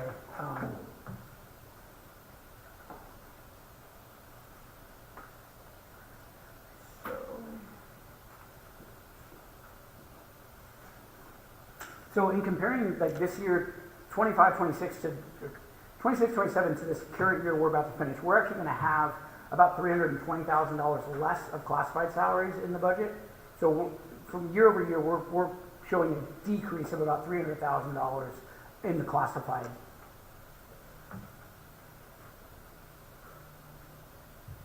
Thank you. Yep. Okay, we'll move forward with the votes. On this budget and NYP, M1P, Keyshawn Christopher, aye. Chair Domingue, aye. Stephen Davis, aye. Regina Love, aye. Right, motion unanimously passes. Thank you very much. Yep. I think I might be extra for another couple items. Okay. Next item, monthly finance report. So I don't have a whole lot. This is our financial report through the month of May. And again, really just kind of going back to what I was talking about with our budget narrative is, hey, we're 11 months, through 12 out of a year. As I kind of talked about that deficit that we're projecting, approximately, 700 to 750,000 for as we, close out 25, 26. The one comment I will make is, despite that deficit, our cash flow is still strong. There's no cash concerns in terms of meeting any sort of liabilities with, salaries, bills every month. I think, our balance sheet was strong enough to go into the year, and to sort of have this deficit that we're projecting with. But again, really, our financials through May, I'm happy to answer any questions the board may have. I don't have a lot to present on this, just kind of, piggybacking off my conversation from the budget narrative and where, some of my notes on where we expect to finish 25, 26. But I'm happy to answer anything that the board might have a question on. Any questions from board members?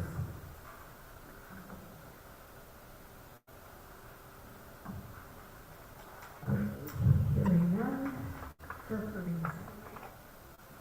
So I'll make a motion to approve the monthly finance report as presented. Can I have a second? I will second, Stephen Davis. Any further discussion?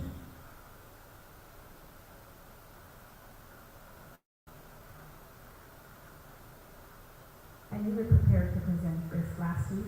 Yes. Okay, Yeah. so it's the same content? Yeah, it's the same content as last week's. Yep. Okay, I'll go ahead and start the vote. Keyshawn Christopher, aye. Chair Domingue, aye. Stephen Davis, aye. Regina Love, aye.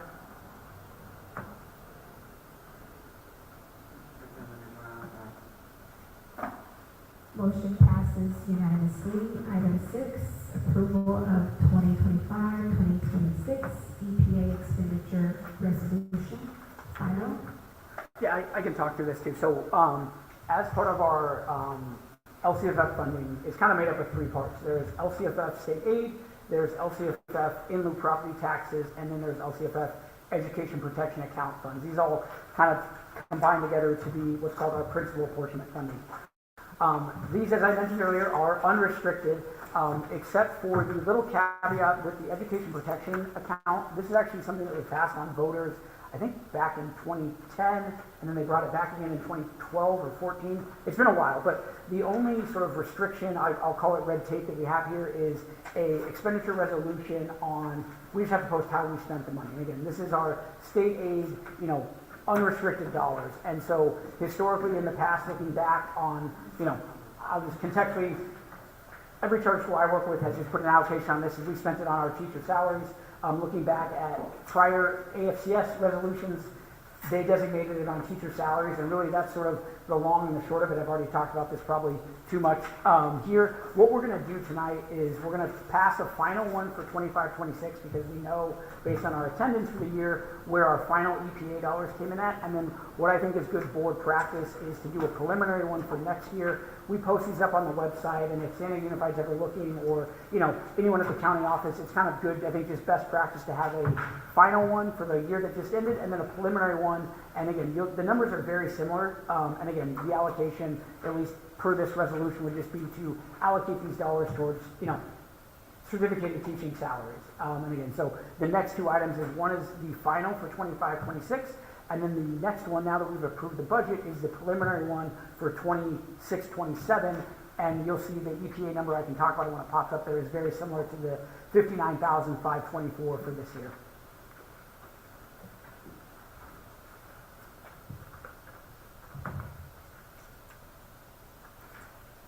All right, I will start with a motion to approve 2025-2026 EPA expenditure resolution final.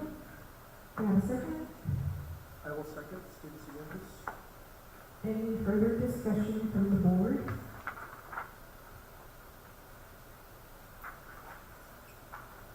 Hearing no further discussion, I will start with the vote. Keyshawn Christopher, aye. Everyone say aye. Steve Siguentis, aye. Everyone else aye.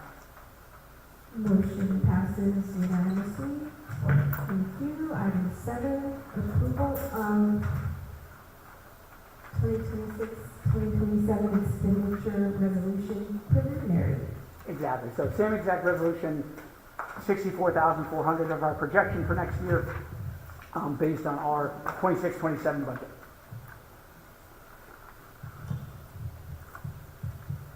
I was going to say, and then what we'll do next, you know, this meeting next year is I'll have the final for 27 and the preliminary one for 27-28. So this kind of becomes regular business of the board, and maybe, you know, next year we could try to put this in like our consent agenda, along with my next two items as well. But here they are tonight. Thank you. Any other questions from the board? I make a motion to approve item 7, approval of 2026-2027 EPA expenditure resolution preliminary. Do you have a second? I will second, Steve Siguentis. I'll start the vote. Keyshawn Christopher, aye. Joe Davis, aye. Steve Siguentis, aye. Regina Love, aye.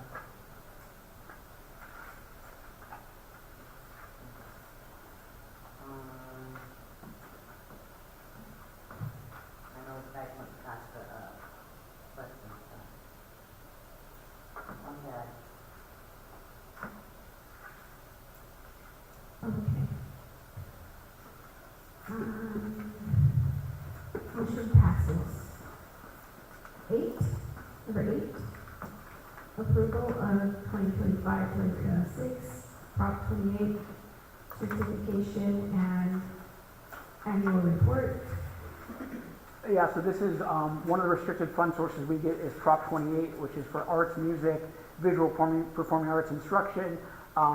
Again, I'll call this just sort of red tape. In lieu of accepting these funds, we have to annually give a certification that we're accepting the funds, and again, this is as brief as the report is, a narrative description of what we do. You know, we hired a full-time art teacher and a half-time visual and performing arts teacher for the year. And that's the extent of it. And then this gets posted to our website as well. I'm noticing though, I'm not sure why it says number of students served 0. So Yeah, that's incorrect. That Yeah. says 0, and on here it says 500 enrollment. Okay. Yeah, I mean, that definitely. It says with an enrollment of 500. We don't have to approve this tonight. We can do it at the July meeting. So I'm not sure why that didn't come through, Yeah. but Yeah, I'll look into it, make sure that's buttoned up for the next meeting. So I have a question. Is it on our documents but just not on the screen? Or is Yeah, it? I'm not sure, you know, that's a good question. Because it says that we're voting on this as presented, and if we have the presentation here, Yeah, and it's correct, it's not correct. oh, I thought it was correct on your document, You said it wasn't. but not correct on the screen. Yeah, I'm curious what the document is, because the one, give me one second.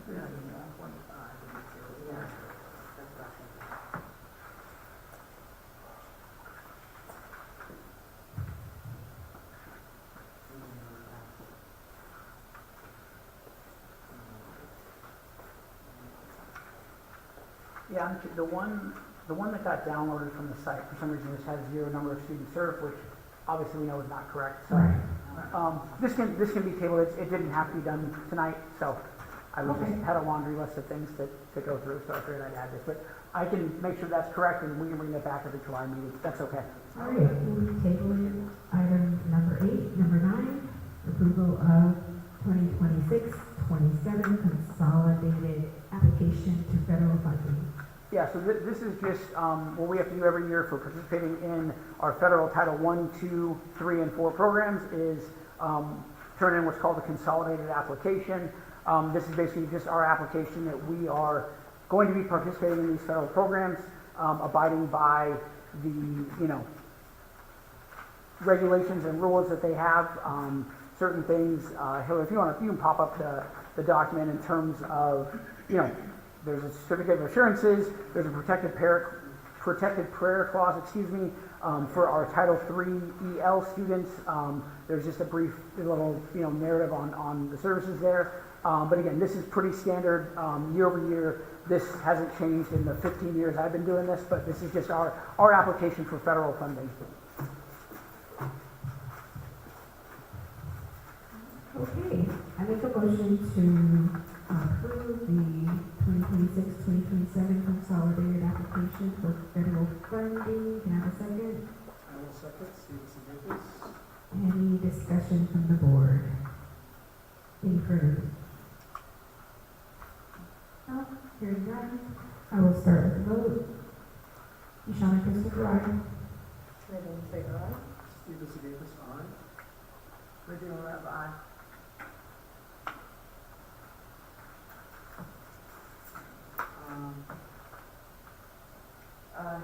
Abstain, abstention already. All right, motion passes. Number 10, approval of 2026-2027 board schedule. Thank you. Thank you. Yeah. Corey.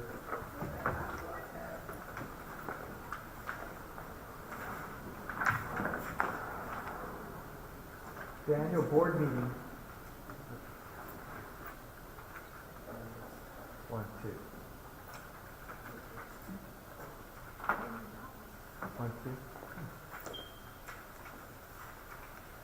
1, 2. Okay. Well, the annual board meeting schedule, it's just scheduled for 26-27, fulfills public notice requirements and allows parents, staff, and community members to plan for participation in governance.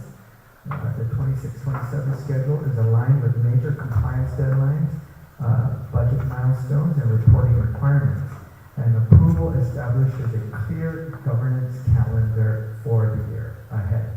And if needed, obviously, we will have special board meetings depending on the subject or things that we need to pass.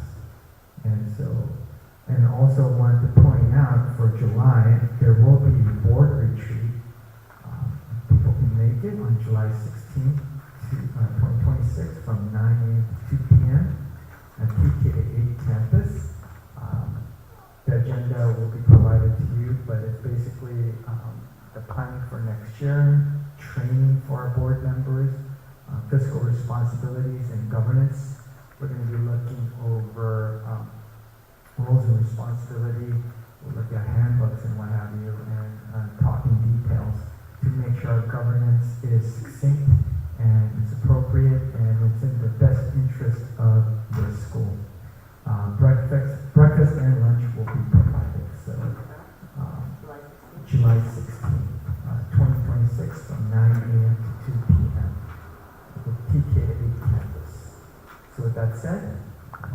that is my completion of the board meeting schedule. Okay, I make a motion to approve the 2026-2027 board schedule. Can I have a second? I will second. Stacy Gakos. Thank you. Any discussion? I'll start the vote. Keyshawn Christopher, aye.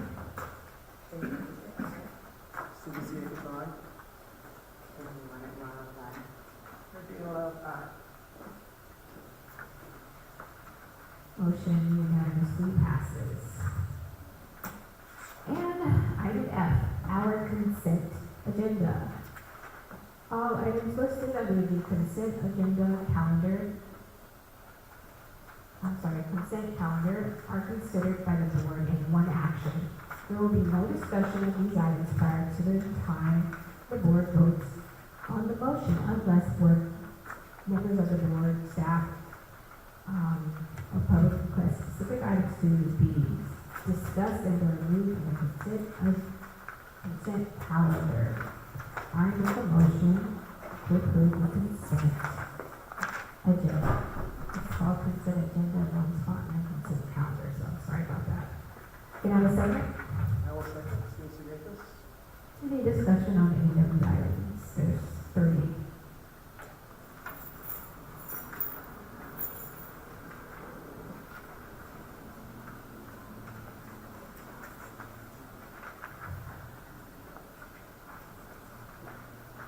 Okay, we have this information also for a little bit.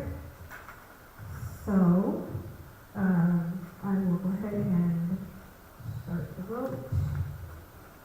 Shauna Christopher, aye. Sherry Douglas, say aye. Stacy Gakos, aye. Virginia Love, aye. All right, the motion unanimously passes. The next item,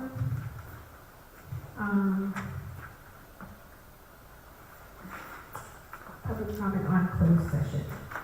So, looks like, I've already read our guidelines for our public comment, but I will go ahead and read the guidance for this, here on our agenda, which is available to the public. This portion of the meeting allows individuals to address governing board regarding matters on the closed session agenda.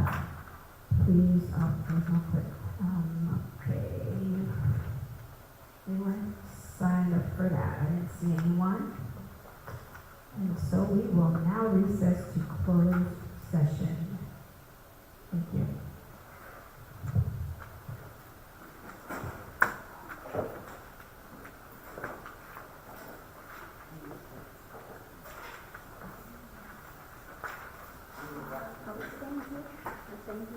No. We're staying here? We're gonna go on. Are we staying here? Yes. Okay, so we need everyone to. Yes. All the going to the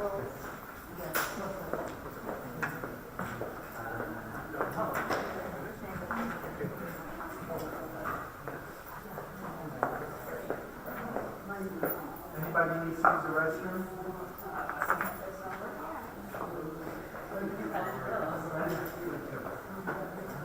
Your kids here?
He doesn't have to be present.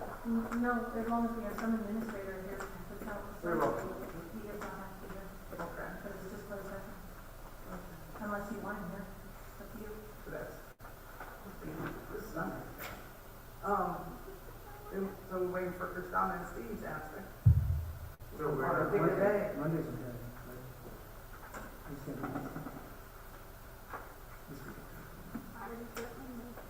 The Monday is okay.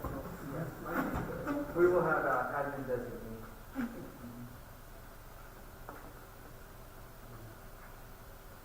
Maybe you guys will vote on the time later during the week. I assume they'll set it. I'll get them. I'm gonna shut it down. Yeah, I'm gonna shut it No, down. I was wondering if that was set for a closed session. No, no. That's not an appropriate closed session. What time? It's time for good for everybody. I mean, the time is good. 5? 5? Steve, 5. Christina, no, you can't make it. I never said that. I said 4 times that I can make it on Monday. Everybody can make it on Monday. Okay, okay, 5. I swore you said no. You No, I and said Steve. no to Wednesday. We said no to Wednesday. And then I changed it to, because she said Monday. Monday is fine. Okay. Well, I guess we all on board then. Do you want me in person again or Zoom? or- Yes, please, in person.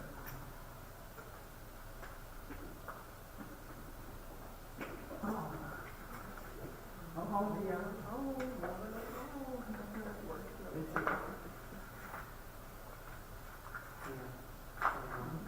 my grandkids right there, ain't been out of the house in home already.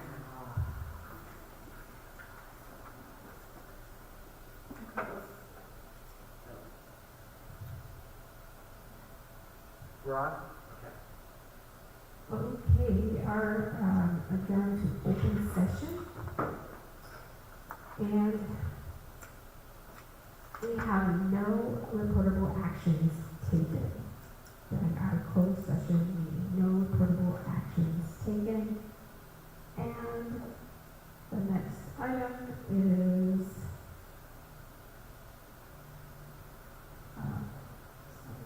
J, board member reports. At this time, there are none, and we will table that to our next regular meeting. And with that, we adjourn at 8:29. Thank you, Thank everybody. you. All right. Safe travels. Where are you going? Someplace fun? Yeah, just, I need to take a rest.